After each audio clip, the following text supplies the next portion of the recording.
What's up, team, and welcome to the Kaisa Show.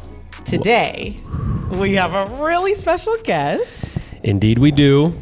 This man is a personal trainer, strength and conditioning coach for the Seattle Seawolves pro rugby team, creator of Off the Leash Paintball performance training, professional paintballer himself, and last but not least, Kaisa's weekly competition in speed and agility drills at the gym. Mr. Paddy the Panther Gleason is in the house. Let's fucking go. Paddy, we're so excited to have you on the podcast. How are you doing this morning? What's up, fam? I'm feeling good. Doing good, and I'm excited to be here. Like we just talked about, first guest. It's an honor, you know. Paddy is. We said he's owning it. Technically, Paddy. Official first guest. I made it my own. We're gonna give it to him. Paddy is our first guest. We did have Luke up first, but we're giving Paddy first guest honors. But Paddy, push the boss aside. Yeah, push the boss aside. Paddy. So we met him at Vigor, and Paddy's very hard to miss because he is insane. You are such an insane athlete. And Mike is not kidding. When I'm in there at Vigor training, I'm always looking over at what Paddy's doing. And I'm like, all right, Paddy, I wait until the end of his session. Yeah. Well, what I love about it though is it's at the end of your session too, that it's sort of, there's this transition. Paddy starts warming up. You're sort of winding down. Then Paddy starts his fucking drills. And you're like, wait, I just see you like, you're looking, you're like, what's he doing over there? I'm like already having FOMO. Yeah, exactly. And then like my competitive spirit comes out, and you all have to see Paddy. You've probably seen him a few times because we've raced and I've lost. Paddy, you are an incredible athlete. So I want to go back. I mean, we have a lot to talk about today, but I want to go back just a little bit and talk about what you're doing right now as an athlete, because I didn't know professional paintballing was a thing. Right. And it is. Yeah, and that's what is a hot topic a lot of times when I tell people that I'm a pro paintball player.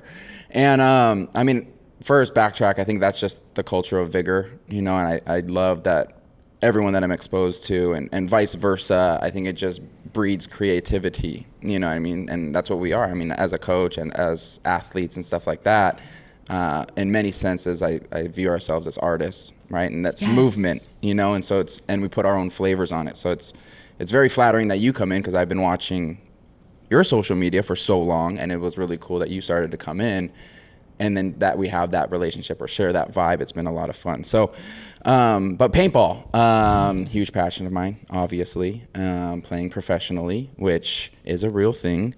And pretty safe to say that I'm the only one that trains like how I do for paintball. So don't get that twisted. Yeah, so when I saw you train and then I hear you're a professional paintballer, I'm like, but why? Like this, this looks like harder than like NFL training sometimes, Sure. And then I look at because I had no clue about like professional paintballing. And I look, and I was rabbit hole to dive holy down. shit. Yeah. Like it is athletic. People are diving. I mean, it is very like agile movement. Yes. So I think the first thing is like painting a picture to where it's like when you hear of paintball, you hear of like camo, like wearing the ghillie suits, and you're in the woods and you're being super secretive. Like I think that's the idea that people have when you hear of paintball. But from what you saw, the competition side of paintball is not like that at all. It's very fast, a lot of dynamic movements, and you got to train for that stuff. And like I said, I feel like I'm the only one really diving into that frontier. Not to say that people aren't doing it, but I definitely feel like I'm pushing the envelope and really diving in, only because I'm exposed to so many high-end pro athletes, and then also, and we'll get into it, but also being on the Seawolves coaching staff and seeing the back end of it and how you program design, and then also being under Luca and everything like that. It's just a recipe for creativity. Yeah. So yeah, and you are very creative. I think that's the thing.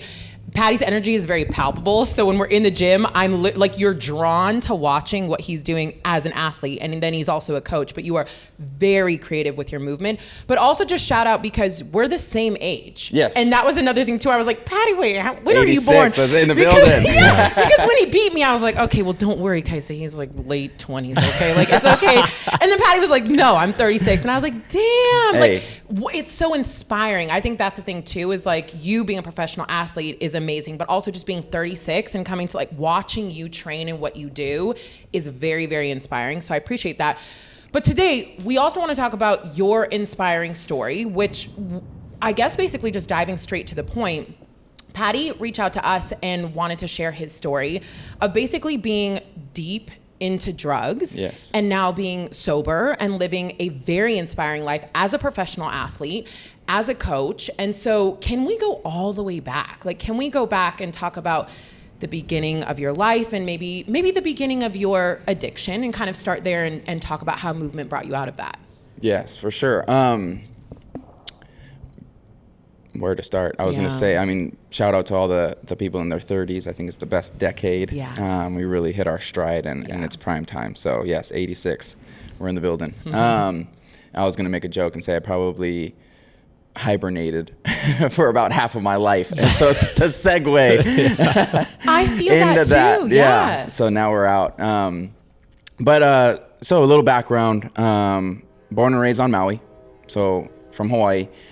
Small island, a small community. Community has always been real big to me.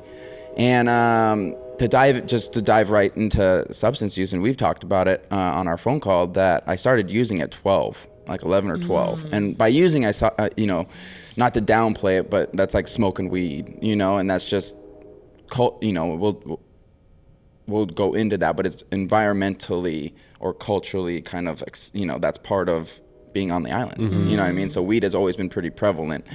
So I started using at 12.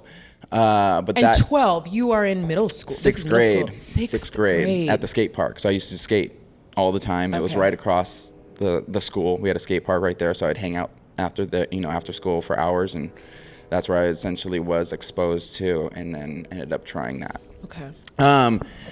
And so, growing up, you're just being social, right? I think that's how we all view it anyway. It's just you're hanging out, you're doing this. But there is definitely, looking back, in retrospect, it's like a lot of red flags. So, I started smoking weed at 12, sixth grade. That progressed to, I actually started using pills first. So like Percocets and all that kind of stuff. Then alcohol came into it. So by high school, I was already seasoned user and knew how to use, knew how to manipulate, knew how to get what I wanted. And was that the whole crowd you were running in, or were you kind of different than so that's a red flag. I thought I was just like the whole crowd, and I thought everybody was doing that. You know what I mean? But what wasn't reality, and I definitely was an individual in that, to where I would take it to extremes.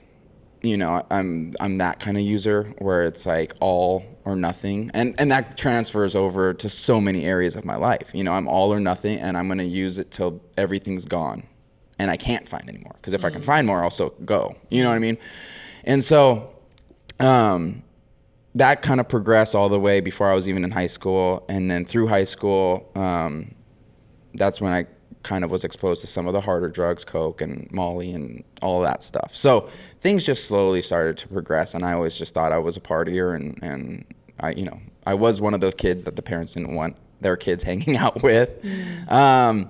And then, just a fast track, I ended up leaving the island, went to Vegas for a year. Pause real quick. Did you played sport, like kind of describe your high school experience a little bit? Because when we chatted, it sounded like you were kind of a jack of all trades. Like you were into sports, but then you were also like skating and surfing, and you sort of like were in with all the crowds, right?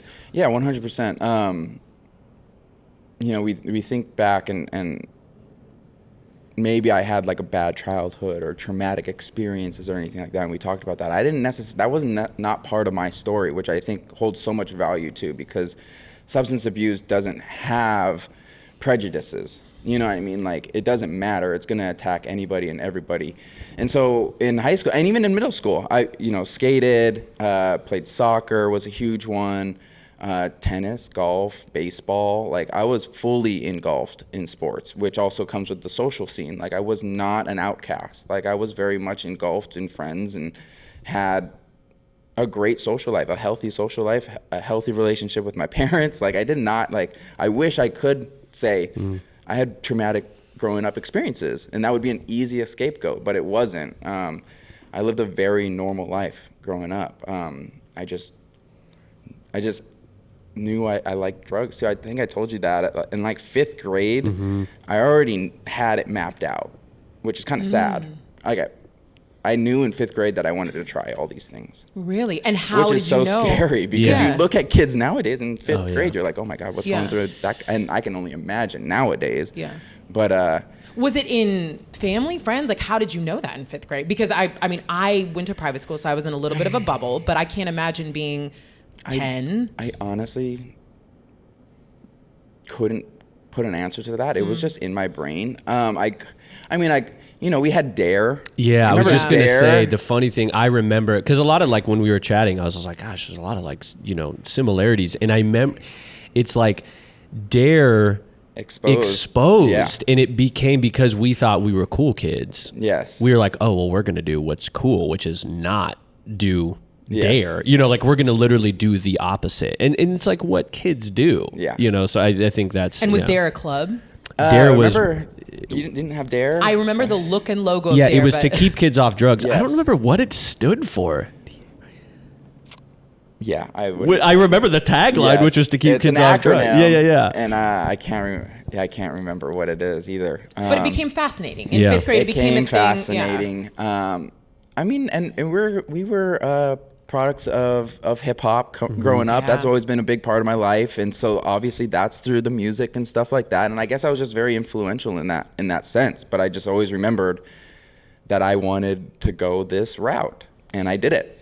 Can I pause for 1 second? Because I actually really appreciate that you're saying this, because I think a lot of times when we go through things and have struggles, we're always looking for the reason why. And a lot of times I feel like, so for me, I'll just say like with depression, it's always like, the story is that you went through some really bad things and you had like a really bad life. And I'm always like, I always felt some type of way about being like, no, like I actually had what would be from the outside world considered a great life, actually a very privileged life. Yes. And so then that becomes my own story of like, then what the fuck is really wrong with me if I had everything I could possibly want and more, and then I'm still going through this shit. So I just really appreciate that you're being honest about that, and that's like a big part of your story that you're acknowledging. I just want to acknowledge that because I think that's been a big piece of my struggle of just accepting my story.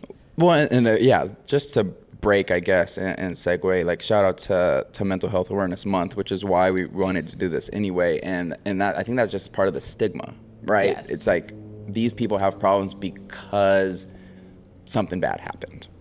Yes. And then to flip that, people that have lived normal lives but have something wrong with them, they're like, well, something wrong must have happened. But that's not the case, right? We just have imbalances upstairs. So Thank with you. anxiety, depression, which I all have, you know what I mean? It's just the chemical imbalance that's up there. It does not mean that we lived some secret dirty life or something like that. And it's just as valid as someone Yes, who did. that's I think a good that's point. the thing. I think a lot of times, sharing, like it can be tricky where people sort of invalidate it if something traumatic didn't happen because they're like, well, you didn't have it as bad as Comparing X. trauma. Yeah. And that becomes, Yeah. and then it just kind of invalidates your story, and then it goes into a deeper spiral of like, why am I even here? And so I just want to call it, I really appreciate that. I actually really appreciate that part of your story. Thank you. Okay. So we're in high school now, We're in and high you're school now. dabbling in sports and in drugs. Okay. So high school, I think this is a good time to just talk about dreams, right? Soccer was a huge one. I wanted to go play collegiate soccer. And then paintball was a huge one. Oh, I didn't realize it was that early on. Paintball? Oh, that's cool. Paintball I've been playing since 99. Oh, I didn't know that. So I grew up, I shit. grew up playing paintball as well. So all my friends that were surfing and skating, which multiple ones of them now are pro surfers and skaters, right? That's a huge thing to do in the islands. That's a popular sport to do, which I started off doing, but then I found paintball. And I was really good at it as a little tyke. You know what I mean? I'm over there shooting all these grown men out, and like I was a bully on the field at such a young age. Wait, So is this like in Hawaiian culture? How did you find paintball? That doesn't seem like Well, there's not a lot to do on the island. So whatever there is to do, you're going to find it and try it out. You know what I mean? And so paintball was one of those things. Okay. My mom never let me have guns in the house, like BB guns, and stuff like that. So me being against authority, I was instantly attracted to that. And I always wanted to play. I would always go to my friend's house, shoot BB guns. And then so paintball was definitely on the list. And typical story, a kid was having a birthday party. I got invited to, begged my mom, and she let me go. And then it was history after that. I was Like it was a paintball birthday party. Yes. Yeah. And I was hooked. Yeah. So that's where paintball entered my life. But ultimately soccer and paintball were like my big ones. And What position were you in soccer? I was everything. Oh. I literally was. No, I literally was. No, now that I know you, I believe that you played were. defense, mid, striker, goalie, everything. Patty, so you just always have been a badass athlete, though. Like that is to play everything is. Badass. I just like to be active. Yeah. You know what I mean? And yes, you ask my wife, she would be like, yes, he's good at everything. So. That's funny though. The paintball, like that was you went to that party and you realized, oh, I got to do more. It was instant. I went to a party like that and I was like, I never want to do this. Okay, see, and we were on the phone and we were talking about there was a fork in our lives, and you went this way and I went hard right. I was like, people are chasing me with guns and it hurts. Man, I don't like in the game that at least what we did, it was like because it was my birthday. They were like, oh, cool. For the last round, we're going to do, literally, Mike, go hide for 2 minutes. Everyone's going to find you. I just tried to find I didn't want to fight. I just wanted to find a stump and hide in it. I mean, it is fun, but it was fucking terrifying at the same time. That's pretty terrifying. Yeah. But so with soccer, at that time, very hard to get noticed. We didn't have content like we had these days to get eyes on you as just a player out in the islands. Yeah. You know what I mean? So that kind of fizzled, and I was like, okay, I'm gonna go do paintball. And then so out of high school, I started to pursue paintball, and then went to Vegas for a year, UNLV, and ultimately got kicked out of there. And then, but hold on, not because UNLV has a paintball team, but because there's a paintball. Not UNLV there? itself, but yes, there is a paintball scene, and then California is a huge paintball scene, so it was an easy drive over. I started playing for this team over there, and we would travel over and play the tournament series over there, which was a dead end road. Ended up getting kicked out of Vegas because partying. Yeah, was. Like out of school or out of the Out of the dorms. Gotcha. Okay. We were at the dorms, and the last straw was I was smoking weed. We were hotboxing the room. The cops came, the whole RAs, everyone. I looked out the door and I just saw a sea of people down the hallway. And I just didn't open the door. Damn, Patty. Okay, but again, lots of questions here. Was there ever a moment of saying, obviously it's very physical to be a paintball athlete, and then when you are partaking in a lot of drugs, did you put the 2 and 2 together? If I want to be a really good paintball athlete, I have to stop this thing, or did they just kind of go together? Yeah, not at the time. Not at the time, right? Growing up in just coming up through high school, the mindset is just that you're partying, you know what I mean? And you're indestructible. Yeah, that I didn't when you talk about the forks in the road, I didn't make that connection to where it was okay, if I really want to excel and be disciplined in this practice, I need to stop doing this. It was okay, how can I make both of them work together? Because I want to do both of them. And because you were so good at paintballing that it didn't really matter, that the drugs didn't interfere with. And maybe that's why I leaned towards paintball, because I could do both of them. Or at least I thought. I mean, you're going to find out down the road, it ultimately didn't work out. And I think that's why paintball also was so attractive, because I've always been into subcultures. It's a niche culture, and you could really find an identity through that, just like skateboarding or anything else nowadays. It's it's kind of a little subsect, and so you really find an identity through that.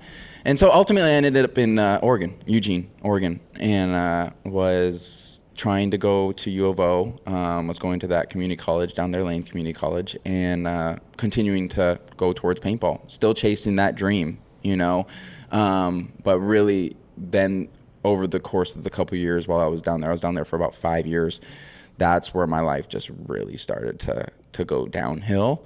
And to fast track, just as a result, gave up on my paintball dream and really started to progressively go down.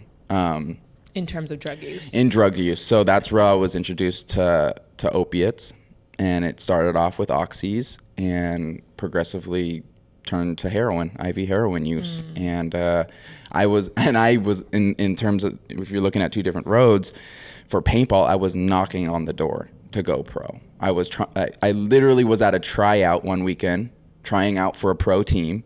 I made it to one, and I never went back for the second day of tryouts, because by then I was already hooked to the dragon. Like, he was on my back, and I can't remember if I was coming down on that day or if I just made a conscious choice because I was hustling and doing that whole lifestyle. And if I just chose, I can't remember, but I never picked up a gun after that, or paintball gun, sorry, a marker. I never played paintball after that. And there was like a distinct split of the roads. And I started going, and I was chasing the game, and I was using, and I just chose that lifestyle and never picked up a paintball gun until 2012, years down the road. Okay, so going backwards, were you actually competing while you were high? Like, that was part of your... No. Well, I have to pull the cobwebs out. Although I would like to say no, it would probably yes. I mean, weed for sure. You know, we would be smoking and stuff like that, which makes it very, nowadays I'm like, how the fuck did I even do that? Like, and obviously it probably spoke volumes about my ability to play. Sure. I probably was crap, even though I felt like I was dope. You know what I mean? So I think weed for sure. At that time, I was probably smoking pills, you know, so I wouldn't be surprised if I was smoking pills. I mean, it didn't stop me from doing that while I was working. I got fired from multiple jobs along this course of time, and because I was doing shady shit, you know, and you do shady shit, you're going to attract negative results. Yeah. You know what I mean? And were you around a crew of people? Like, was this part of the paintball community? Like, were you partaking in it with them, on your own? What was the kind of culture there? That's yeah, for sure. I think that's why I feel compelled to share my story. Like, first of all, like, I don't talk about this to kind of gloat in my past. You know what I mean? Like, I definitely like to share this story to be a lighthouse or a beacon to people who are struggling with this as well. And so, yes, being an extreme sport, being a subculture, there is deep-seated with, there are a lot of people. It's a party environment, you know, paintball events and stuff like that. It's a party environment. People are definitely getting lit at those things. And so with that, you have people that are struggling with addiction and stuff like that. So I try and just get onto platforms and tell people that, you know, hope is possible, you know, and you can turn your life around. So paintball players specifically, because that is just so close to home for me. People, yeah. When you were going to college, what were you going to college for? At the time, just hospitality management. Okay. You know, that being big back in Hawaii, I was like, well, I can always just fall on that and go work at a hotel or a restaurant, which is what I did for so long, as my profession was just restaurant industry stuff, banquets and serving and doing all of that stuff, which also, I mean, if you ever worked in a restaurant, that also thrives, you know, substance use also thrives in that. So I think an overarching kind of thing is environment for this type of stuff. Like, look at the environment that I've been putting myself in. It was easy for me. Like, I was good at what I did. I'm good at what I do, you know, and I just talk about a niche. My niche was substance use. I was good at it. Well, you were, because you were still almost a pro athlete. You were using heavily now, it sounds like. You were going to school. You were working. Like, you were managing a life that, like, seemed like you must have been telling yourself that I can manage this all. So it's okay to keep doing the drugs. So we call those functional addicts, which we're everywhere. Yeah. You know what I mean? Our problem isn't that bad because I'm not that person on the street. Totally. Yeah. You know what I mean? But our use is just as bad, if not worse, because they can't afford to stay high all the time, right? And so we call those functioning addicts because they can have a job, they can live, you know, a somewhat normal life, but they just do it high all the time. And were you living in secret? Was this known about you? For a time, for sure. For sure. There was, when I, you know, it's like I said, it started off with oxys, and then this was back in like 06, 07-ish. So you're 21. Yeah, yep. And I can't recall exactly what happened, but they did something to the pills themselves, which spiked. Then you couldn't get like the OG pills. They started putting like gel caps in them or something like that, to where it was hard to smoke them, and so you had to find the old pills that you could smoke, but cost drove through the roof. So that's when like cost for opiate or pills, I should say, really spiked. Then you find a big conversion over from oxys to heroin, because heroin's just the cheaper version and it's stronger, right? And so people just started to make that switch around that time. So I did as well, and that's when like things just like really started to go downhill. I was selling it, I was using it IV, I had all the supply I needed because I was supplying other people, and so I developed this crazy habit. And if you know anything about opiate, you develop a crazy habit, then your come down is that much harder. Like it hurts. It really does hurt. And so with that, is that so? Do you just basically avoid coming down? Like, are yes, you just and then managing? That's what never chasing being the dragon would be, right? It's like these, you're literally fearful to come down because it hurts so bad that's why you get people acting out in horrific manner, because they need to get their drugs, and it's mostly because they don't want to feel coming down. Physical pain. And a little background. I mean, that's, I think, the difference between amphetamines and opiates, whereas amphetamines is more of a mental come down, where like you just psych yourself out that you can't come, like you don't want to come down, you just always want to stay high. Whereas opiates is like literal physical withdrawals, where like my best way to describe it is like my muscles are trying to rip themselves off of my bones. Like I just feel like achy, and yes, like that's the best way to describe it. It feels like an octopus is like wringing itself around my spine. You know what I mean? Like just like all these crazy ass things. And so coming back to that fork in the road, and I basically gave up on my paintball dream and started going down this false facade of being a hustler and living that lifestyle. I just got, it's that typical saying, I got sick and tired of being sick and tired. You know what I mean? And I had, this is entrepreneurship 101. I had a business. I sold it. I basically had a list of clients that I was, and I sold it. And with the money that I got, moved back home. How did you hit that point though? A guardian angel. I honestly, I get that question all the time, because people don't make, like, the reality, the sad reality of this is that people don't make it out. So many people don't make it out. I've had countless friends that have passed because of this addiction. And I just knew that it wasn't working for me. Like it just wasn't working for me. And so I was like, I need to get back home and I need to get my feet on the ground. And so it was more of an impulsive thing. I knew that if I convinced myself otherwise, I was going to die.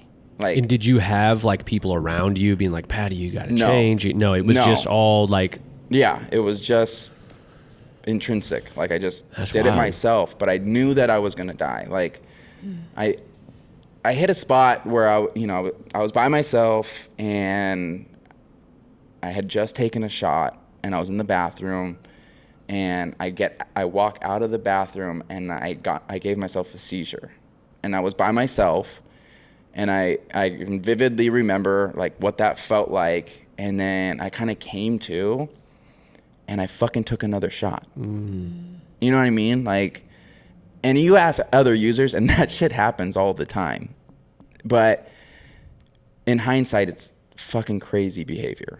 You know what I mean? And that, like, that wasn't the one event that snowballed me into doing that. That was actually not even close to the time date of when I actually did it. But just for a sense that, like, I knew that I was going to die if I kept going down this path. I just knew it. So then I like I said, I sold this business, quote unquote, went home.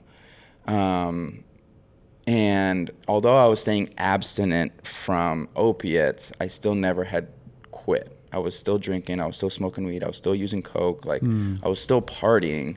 I just never, and I thought I was doing, I just didn't know what to do. That was my life for so long. I didn't know what to do, and I thought I was going down the right path. And ended up relapsing. You know, they say, you know, you hang out in the barbershop, you're going to get your hair cut. Yeah. And Maui, now I'm going back home, and like, it's not the location. Like, wherever you go, you're still there. Mm-hmm. And so I was hanging out with old friends, you know, and my party, Paddy, is fucking crazy. You know what I mean? And ultimately, someone was using oxys at one of these parties, and when I was talking about, like, you develop this crazy habit, right?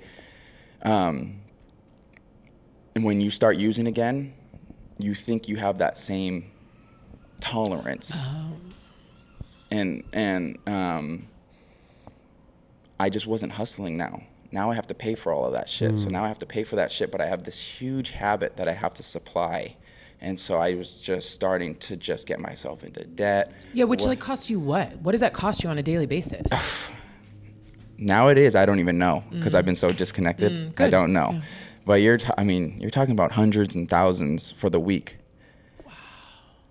I'm not making that money. Yeah. You know what I mean? Yeah. And I mean, not thankfully, but I did have some money saved up that pot was going fast, you know?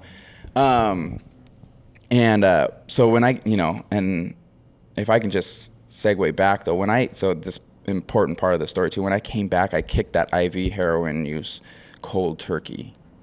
And that was, it's one of those you would thinks.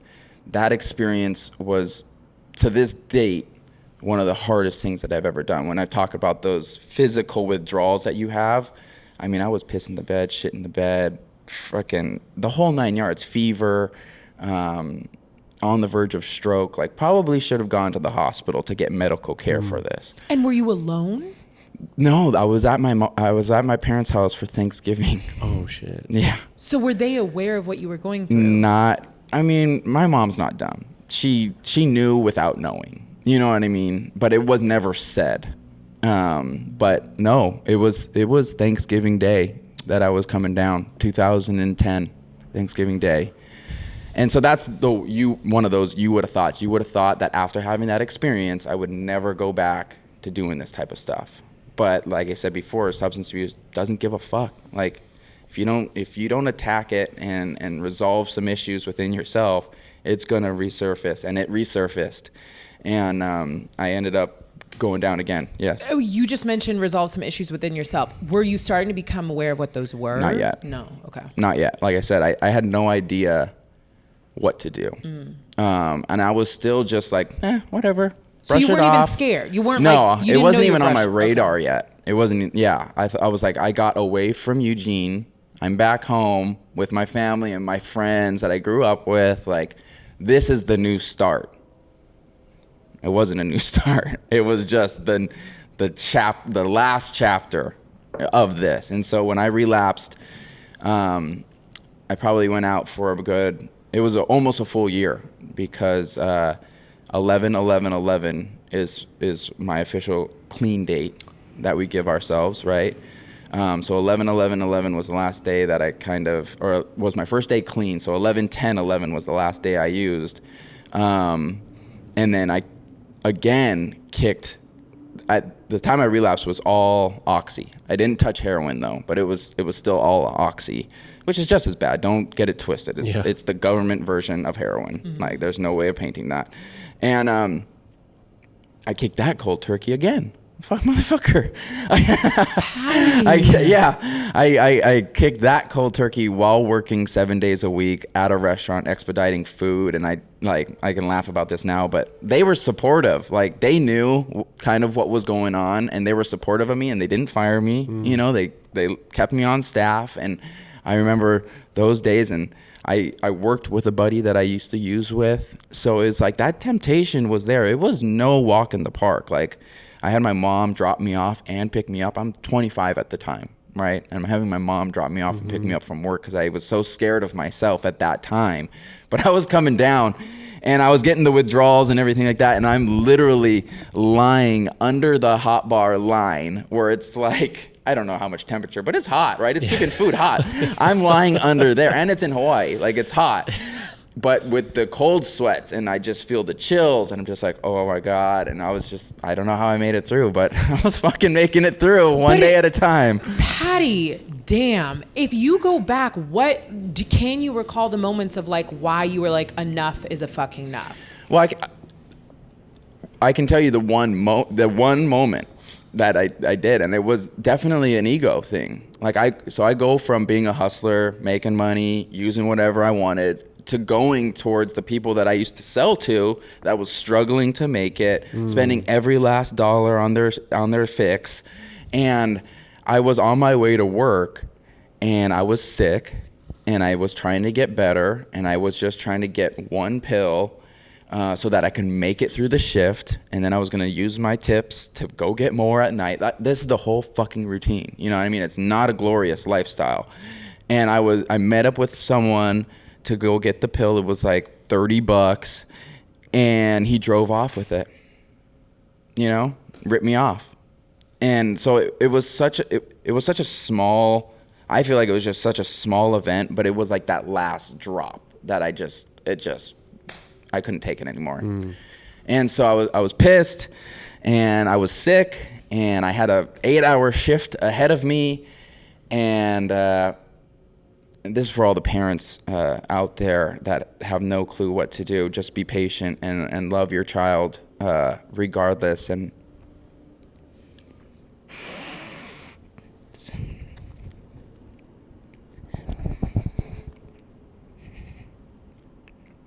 I called my parents, and I unloaded.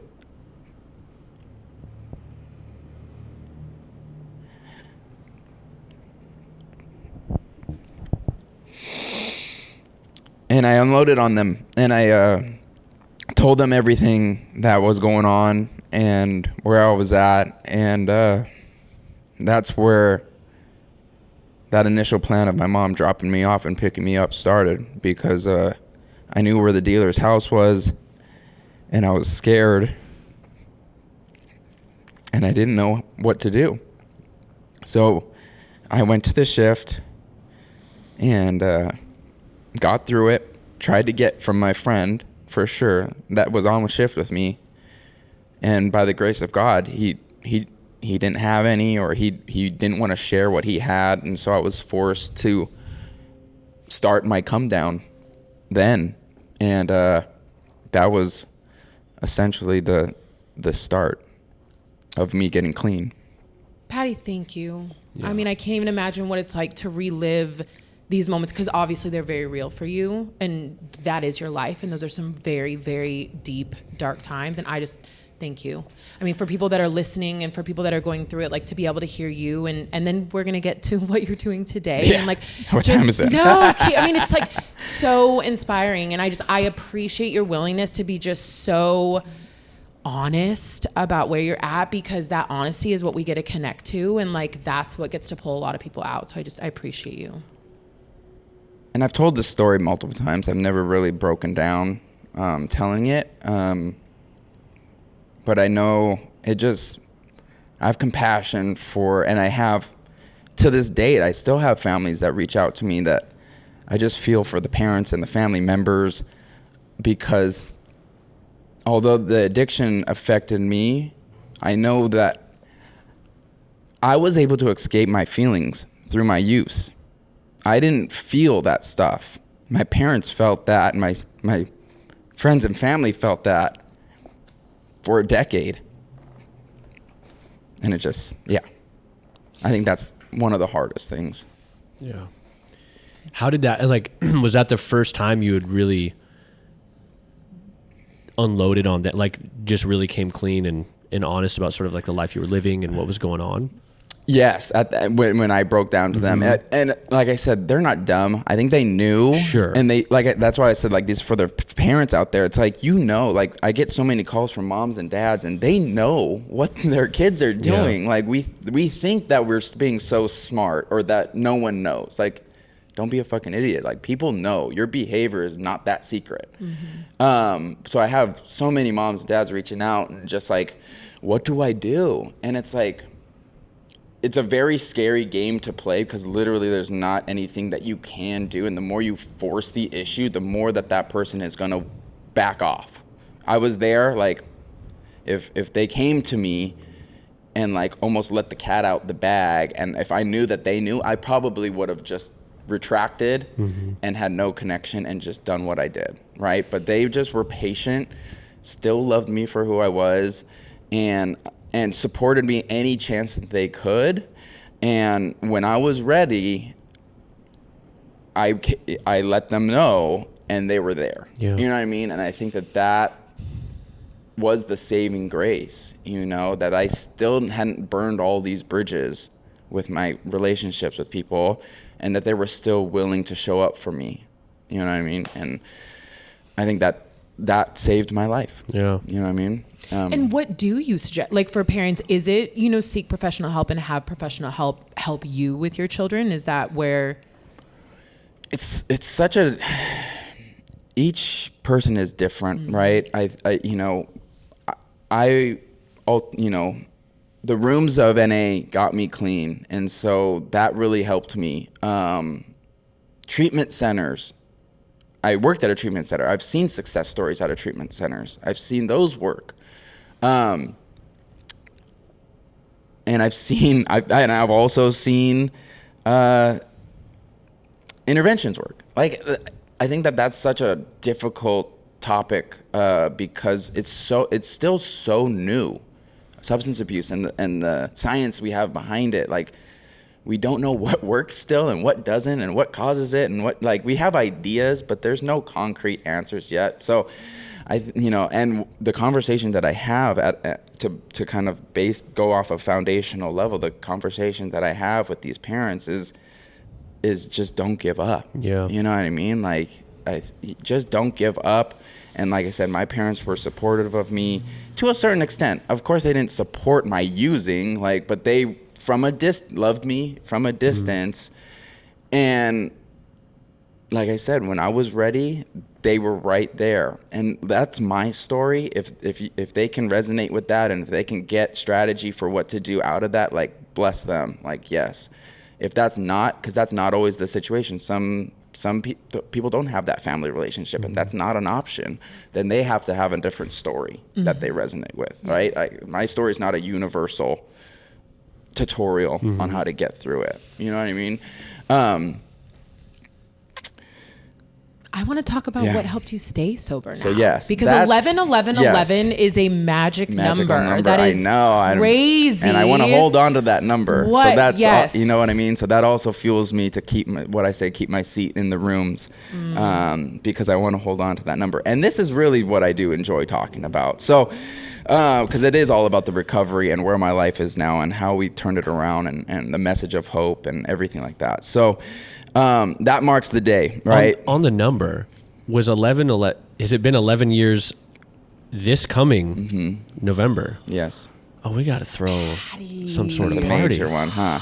Yeah, 11 years from 11. So many ones. Massive goosebumps. All right, let's go. Noted. Yes. Oh, totally So, noted. yes, you are correct. I have 11 years coming up this year, which is fucking amazing. And yes, to backtrack and go over this story and realize that we're here now, it's pretty fun.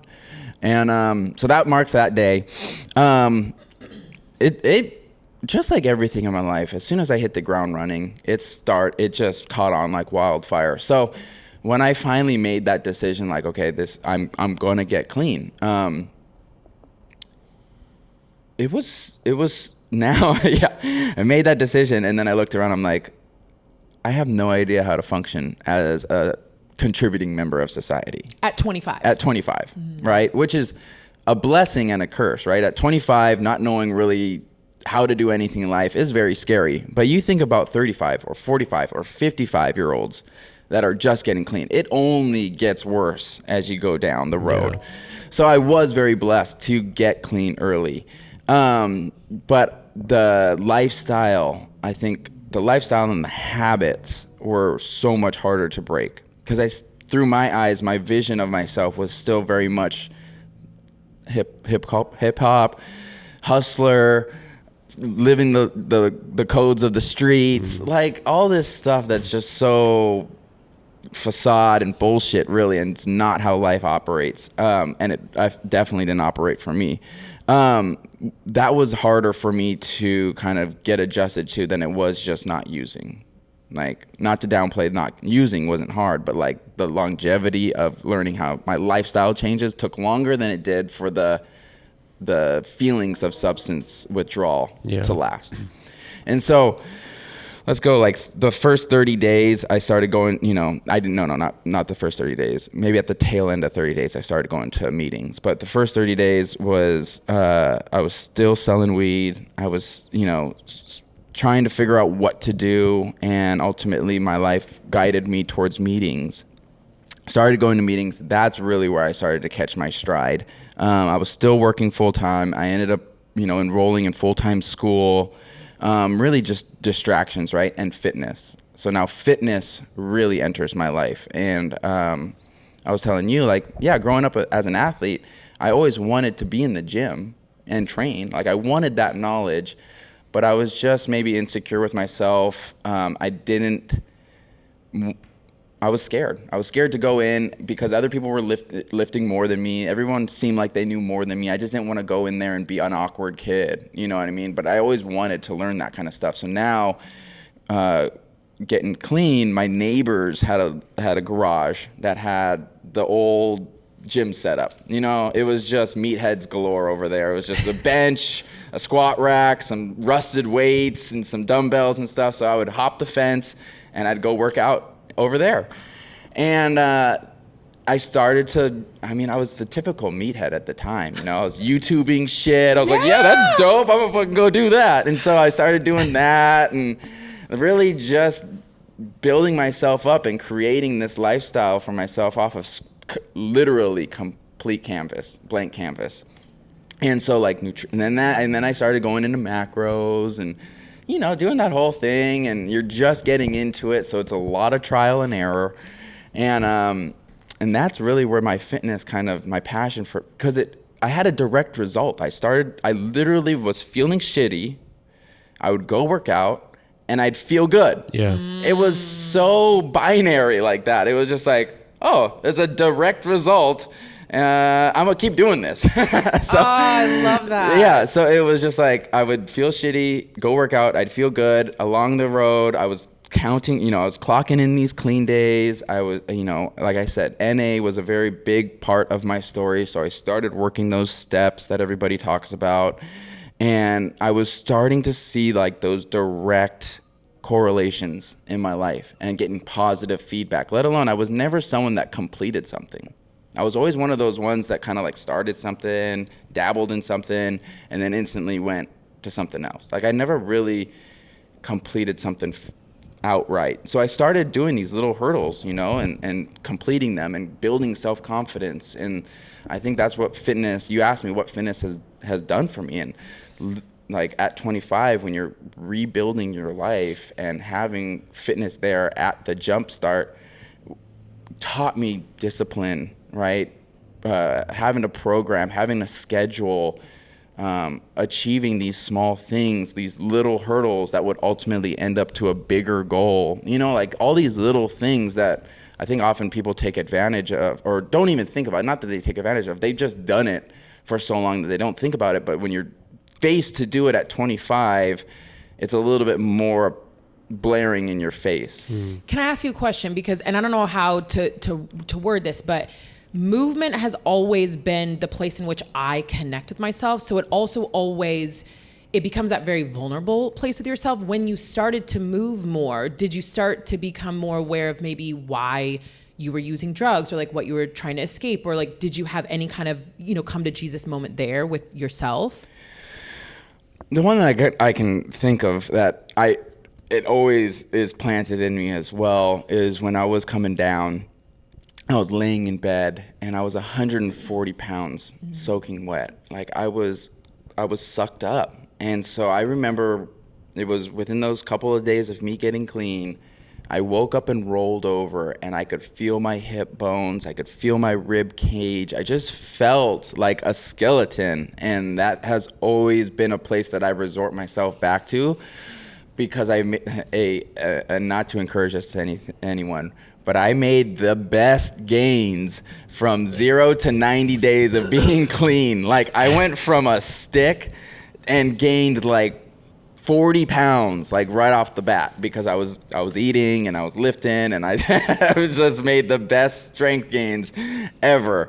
I don't recommend that program to anybody though because it's very risky. But yeah, in terms of movement, like I always remember that feeling and then like the importance of moving, and I never want to feel like that again. And so that keeps me motivated to like always hit the gym. And like, just to get off topic, I just thought of it though, but like when I'm with my clients, you know, and they're like, oh, what do you eat? Or what's this? You know, I eat pretty freely. I don't restrict. I have a very good relationship with my food and I eat what I want to eat. And my body doesn't vary very much. Like I fluctuate between 190 and 200. Like whether I undereat or overeat, I've kind of found that zone. But that's because of consistency. Like I have not missed a week of gym in 10 years. Damn. You know what I mean? Because it's just become such of my lifestyle. I mean, given maybe I've gone on vacation, sure. But like I have hit the gym, especially those first 5 years, religious was just like clockwork hitting that gym.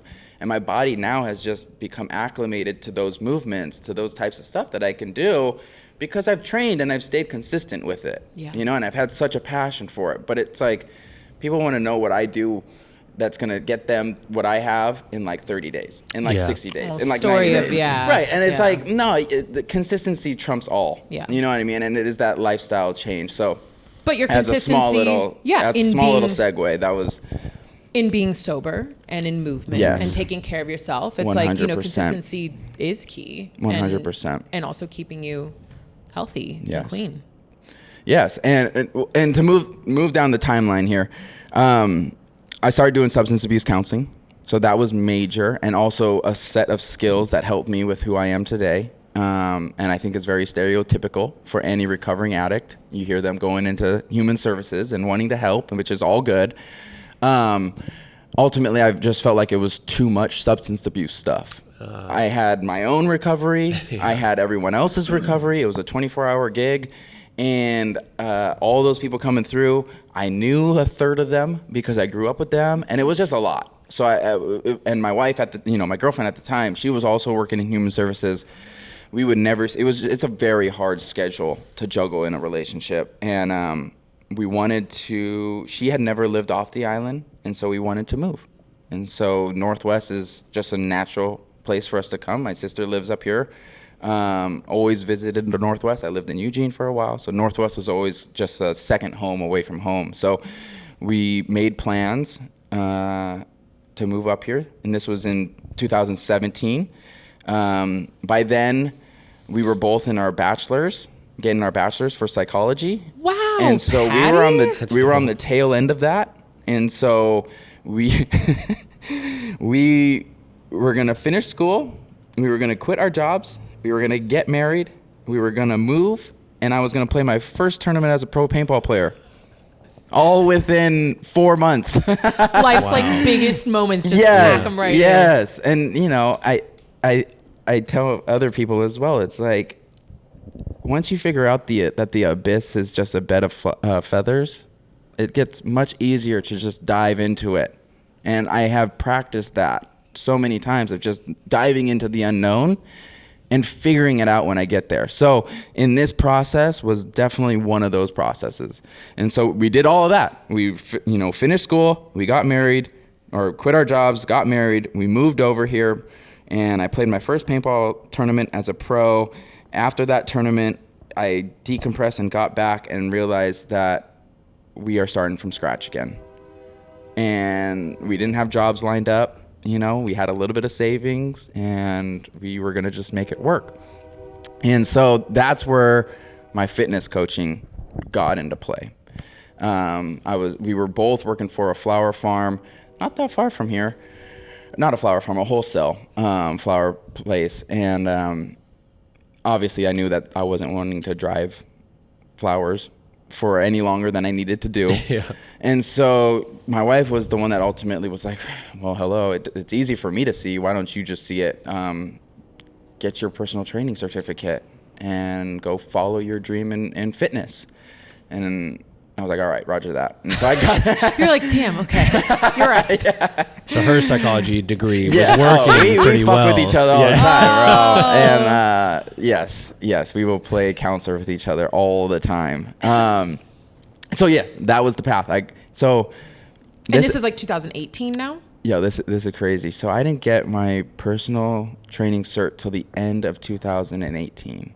And I mean, that's 4 years ago. And how much has developed over the last 4 years is pretty crazy. So I got that. It was not that long after that I started interning at Vigor. Oh. And so I was working full time. I think at the time I was working part-time still at the Flowers. I was working part-time up at a gym in Linwood, and I was doing my internship for free at Vigor.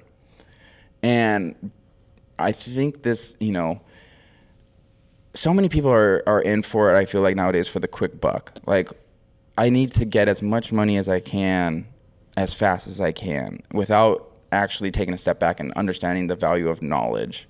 And so that's what held me at Vigor, and it's still holding me at Vigor, because between those walls and under that ceiling between Luca and Andreas and the other coaches and my exposure to other people, I learn so much. And I always tell my athletes, like, find the path of accelerated growth. And that is a direct product of me just, if you want to be a winner, roll with the winners. And I found a group of people that just propel me forward. And so Vigor has really helped me with that. And so yes, it was not that long ago after I got my cert that I started interning at Vigor. And just to fast forward, so I got that. Then I started OTL, Off the Leash. Okay. And so shout out to Off the Leash. That's my company as well. And that is where I started doing remote coaching for paintball athletes. So I found this niche as well. And how did you even arrive there? Like, were you were training, obviously, you were doing paintball. Yeah. Was it like a moment where you're like, there's no one like training paintballers. 100%. Maybe there's something for me. I think that is how it went down. I mean, obviously I want to do what I love. And I love coaching and I love paintball. Boom. It was just like, I want to do both of those. And yeah, having the platform of being pro, noticing that no one was really doing it. Like, there have been other pros to do type of workout programs for players, but it was all fat loss or bodybuilding, like really obsolete, but for the purpose of paintball, those are pretty obsolete. Like, it's not performance training. You know what I mean? So no one was doing that. So it was like a light bulb. And plus I was good at it. You know what I mean? Paddy, you are a hustler. Like, it never ends. So, I mean, from drug dealing all the way up, like, I've always been a hustler. Like, that's always been in my blood. My mom's an artist. You know, she's always hustled. So I think that's just passed down through genetics. And so, yeah, I've never been scared to get my hands dirty. And Off the Leash is my baby. Like, I love it. And I get to touch people's lives as a fitness platform, but we dive so much deeper. I think that's what's really cool about my OTL athletes. It's like, yes, I deliver them fire-ass programs, but we also develop relationships. We do Zoom calls. I do individual phone calls. I stay in these people's lives, and with that comes the territory. And then having my counseling background, comes with the territory of that we really dive into, like, life coaching and mindset stuff. So it's like, I have fun developing these relationships with these athletes and really propelling them, not just in performance-wise, but just in every area of their life. And ultimately, I think that embodies what we try to do with Off the Leash, right? We all have our leashes, We all got our things holding us back. You know, Shit. click that Patty. shit off. Let's Oh, go. Let's go off the leash. Hey, let's go. Okay, so let me bring it back. Are you training professional paintball athletes that you're then competing against? Like, are you giving them the secret sauce? I am. Oh, damn. I know, right? So I use that as a little marketing tactic. You know, I was giving these pros free training, and they would say that they were training with Off the Leash. Ultimately, that's how I use that. You know, like I said, The hustler again. no one is training like how I'm training. So even the base, like, I'm not going to put anybody's name on blast, but even the most basic stuff that I'm giving these people was life-changing. And these are like, a pro paintball player is not the same as a pro athlete. Let's just be honest. Like, we have all walks of life. I think paintball is very new on that front, where you get like the old school paintball players, which has been so appealing because you could be all shapes and sizes and still be a pro paintball player. The sport has definitely started to take the turn of more athleticism and everything like that. So as I enter, I feel like I am changing that, or at least being a pioneer within that scope. And so I have worked with paintball players, pro paintball players. I've worked with everyone from the lower levels all the way up to pro. Everyone finds value in training and in mobility and in movement. And you're just delivering that in a nice packaged product to these guys. And it's life-changing for them. You know Paddy, what I mean? you are so badass. That's also not the only thing you're doing. You're also Yes. training because you're a strength coach for the Seawolves, Yes. which is Seattle's pro rugby team. Yes. You are running a business out of Vigor now. Yes. Like, it just keeps going on It and keeps on going and on. It's pretty crazy. I know, And I shout asked- out to True Brain, keeps me going. There you go. But I was asking Paddy the other day, I was like, what is a day in the life of Paddy? And he was like, up early, working. What did you say? You leave Vigor at like 8 o'clock? Yeah, Yeah. it's fucking crazy The hustle's sometimes. real. And, you know, shout out to my wife. She holds me up and supports me all the way through it because it's crazy. It's crazy, but everything has been by design. And I have a bigger vision for things. You know what I mean? It's not always going to be like this. I just never been scared to put in the footwork, which I feel like many people don't want to put the footwork in. And everybody wants to get paid for what they're doing. And it's like, well, sometimes you don't get paid for what you're doing, but the end result down the road, play the long game, pays off. So, I mean, like, I don't know where we left off in the story, but ultimately, like, been able to completely turn my life around. And that has been, like, don't undervalue that. And it's been a fucking struggle to get to where I'm at. But now that I'm here, it's nice to, I mean, talking about the connections, like, I never would have thought I'd be sitting on a Kaisa show. I never thought I would be the strength and conditioning coach for a Major League Rugby team. Like, shit that, from my original, when I got clean, my dreams would be like, oh, this would be really dope if this happened. I fucking passed that so long ago, and, like, things have been happening left and right. So it's like, if I can just, you know, I always resonate with just being a lighthouse. And so I want to go on and share publicly and just be that beacon of hope for people that are struggling with addiction and mental health awareness. Just like, don't give up. Like, it's so cliche, but it's just like, I've gotten used to just those cliche sayings being so on point. You know what I mean? Like, they might be cliche, but they are so on point. It's like, have hope. You know, you can completely change that life around, you know, and it's going to take time. But yeah, that's fuck. I don't know. The only thing I can keep saying is, like, and this is just the beginning for you. Yeah. Like, your Yeah. it feels like this is just the beginning. is. So where is Paddy in 5 years? Like, what is the vision of, like, Off the Leash or the things that you're doing right now?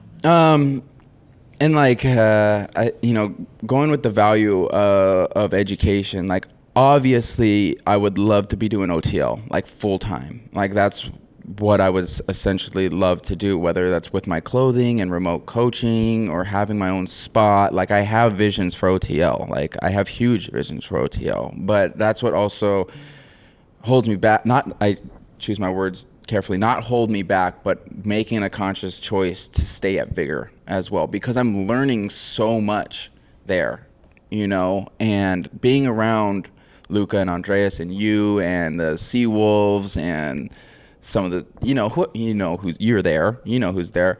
Just being around those feeds my creativity for OTL. So it's like I have this like revolving circle of influence that just helps me be who I am. And so I think with the vision for OTL, I mean, this place is pretty dope. I would love to have my own place, OTL HQ coming soon. But I would love to have a place to do my own training with people, and have a clothing line and do paintball clothes and do I don't know. Yes, I love it. It's dope, like whatever. I feel like if your story and your life has ever like taught you anything, it's like when that moment comes, you'll know. Yes. And it's like you seem to be the type of person that's very connected and aware of like where you're at in life and what needs to turn and the fork in the road. I'm glad you said that. And that OTL is what it is today because of it's just been organic. Like I've never had a business plan. I've never like had a tutorial about like, oh yeah, do these 3 steps, And I think that speaks volumes to what we are as a business or culture or whatever you want to identify OTL as, is that we don't have like a quick, easy 1, 2, 3 steps or a tutorial on how to get from A to B and just do what we say. People that have been following us have followed our story and seen where we've gone through, and our blueprint has been getting laid as we go. You know what I mean? And so people that have been tuning into us, it's been fun for them to see the growth and like how we operate, just because we're in the trenches. We're currently in the trenches doing it. And so like people that jump on and like watch us and do this and that can apply that stuff to their lives just simply because we're doing it as well. Oh, live action. I so appreciate you saying this because I think there's so much to be taken out of the fact that there's no right way. Yeah. Like there's literally no right way. There's so many ways to do things, and like you've obviously done it your own way, and like shout out to you just because even sitting here, I've learned so much about you today, but just sitting here, your energy is very real and is very palpable, and whatever you want to do is going to happen. I also feel like we could sit here and talk to Paddy. Totally. This has been such an awesome conversation. It was very different than what I honestly was just open to seeing what this was. I just really want to say thank you. Yeah, thank you for sharing your story and just being so real and open and honest about your story. And I just like, I like, it's a physical feeling when somebody's sitting here honest and open, because it also kind of gets to unlock stuff in us. So I just so appreciate you, Paddy. Yeah, and thanks for taking all of the things that have, happened in your life and putting that in a really inspiring place. Like taking that and not, you could have gone multiple ways, and you didn't even have to you could still be sober and not be living the life that you're living now. Like you took all that and you combined them all together to not just like be sober and exist, but to actually like be sober, exist, inspire, and help other people get sober and live a life that's like really exciting. Yes. And so I just like, I'm super grateful that you chose that route, because that's not an easy route. Like there's many routes that you had to be really conscious at making that decision.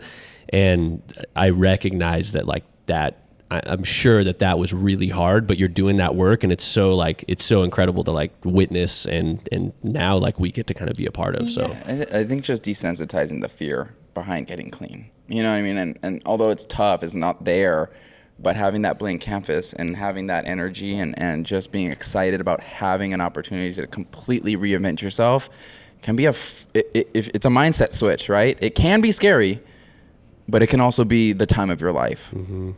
So. And I always have to bring things back to movement. Yeah. I'm sorry, but it's like, it's good. I feel like you built up, it's like when you listen to your story, you built up the physical strength to then endure so much mentally, spiritually, emotionally, 100%. All of the things. And I just like, it's been such a big part of my story. Movement. And that's why we're here. Yes. Ultimately. Yes. I mean, that movement led me. Yes.